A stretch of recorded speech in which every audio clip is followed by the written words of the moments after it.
आप सभी का स्वागत है गीता इन लाइफ में।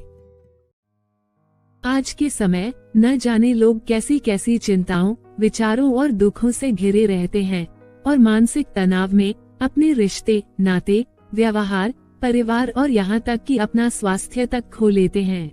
एक छोटी सी घटना भी बहुत परेशान कर देती है, जिससे जीवन में कोई सुख प्राप्त नहीं होता है और जीवन ऐसे ही नष्ट हो जाता है। पर एक अच्छे मार्गदर्शक की सहायता से इन सब से छुटकारा पाया जा सकता है और जीवन को फिर से खुशहाल बनाया जा सकता है। इसी विचार को लेकर हम आपके लिए लाए हैं गीता इन लाइफ, जिसमें गीता जी के अमूल्य ज्ञान से हम अपने जीवन में सुख, शांति और आत्मज्ञान प्राप्त कर सकते हैं और जीवन को प्रगति की राह पर ले जा सकते हैं। अतः आरंभ करते हैं।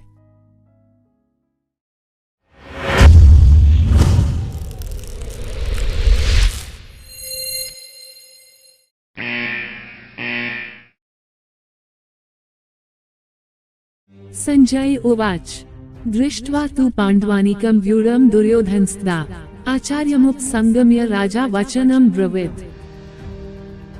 इस श्लोक में संजय महाराज धृतराष्ट्र को कह रहे हैं कि उस समय वज्र व्यूह से खड़ी हुई पांडव सेना को देखकर और द्रोणाचार्य के पास जाकर राजा दुर्योधन यह वचन बोला। इस श्लोक में दुर्योधन वज्र व्यूह से खड़ी हुई पांडव सेना को देखकर द्रोणाचार्य के पास जाते हैं।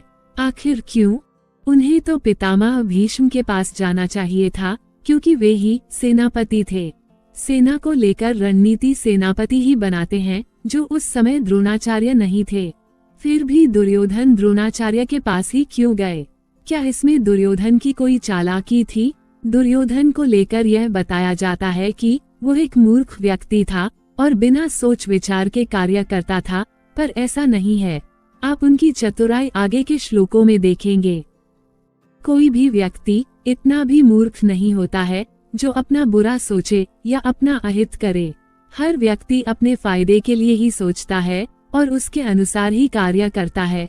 समाज उसके कार्य से होने वाले लाभ या हानि के मान को ही उसकी समझदारी या मूर्खता समझता है, पर उसके कार्य से मिलने वाला लाभ या हानि का मान सामने वाले व्यक्ति पर भी निर्भर करता है कि वो व्यक्ति भी उस कार्य या उस बात के प्रति कितना सचेत है। सामने वाला व्यक्ति भी अपने हितों के लिए ही कार्य करता है या सोचता है। इन दोनों व्यक्तियों के मुकाबले में जिसका भी लाभ हो जाता है, समाज उसे ही समझदार घोषित कर देता है और जिसकी हानि होती है उसे मूर्ख, पर ऐसा नहीं होता है। जिस प्रकार से दो शेरों के मुकाबले में एक शेर जीतता है और एक हारता है, पर ये दोनों ही मनुष्यों के लिए घातक ही होते हैं। ऐसा नहीं होता है कि हारने वाले शेर को साधारण मनुष्य भी हरा दे, वो भी इतना ही नुकसान पहुंचा सकता है जितना कि एक जीतने वाला शेर। और दुर्योधन के साथ भी ऐसा ही था। उसने भी पांडवों को मारने के लिए क्या क्या नहीं किया। वो तो पांडवों पर भगवान श्री कृष्ण का हाथ था। वे ही किसी न किसी तरह से उन्हें बचाते हुए आए थे। हर एक मुकाबले में किसी न किसी की हार या जीत होती ही है, पर इससे ये साबित नहीं हो जाता कि जीतने वाले के पास अधिक मस्तिष्क है या हारने वाला कम मस्तिष्क का, या जीतने वाला अधिक बलवान है या हारने वाला शक्तिहीन। हर व्यक्ति अपना फायदा ही देखता है और उसके अनुसार ही कार्य करता है। जिस प्रकार ठगी करने वाले अपना जाल बिछाते हैं, उसमें लालच देते हैं, भ्रमित करते हैं, चतुराई वाली बातें करते हैं, भरोसा दिखाते हैं, बड़े बड़े सपने दिखाते हैं, उसी प्रकार सामने वाला व्यक्ति भी अपने फायदे के लिए ही सोचता है। जब वो लालची हो जाता है तो जाल में धीरे धीरे फंसने लगता है, उनकी चतुराई में आ जाता है, बड़े बड़े सपनों में खो जाता है। अगर वही व्यक्ति जागरूक होता है तो वो सामने वाले व्यक्ति का विरोध करता है और उसकी बातों में नहीं आता।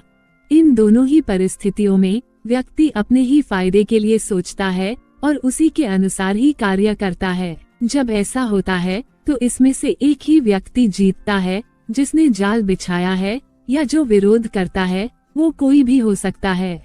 अतः आप समझ ही चुके होंगे कि हर व्यक्ति अपने बारे में लाभ ही सोचता है, पर इससे वह मूर्ख या गुणी घोषित नहीं होता है। आशा है कि आपको यह वीडियो पसंद आई होगी और हमारे विचार आपके जीवन में उपयोगी होंगे। इसी प्रकार आपका सहयोग, लाइक, शेयर और सब्सक्राइब हमें आगे बढ़ने की ताकत देगा। धन्यवाद।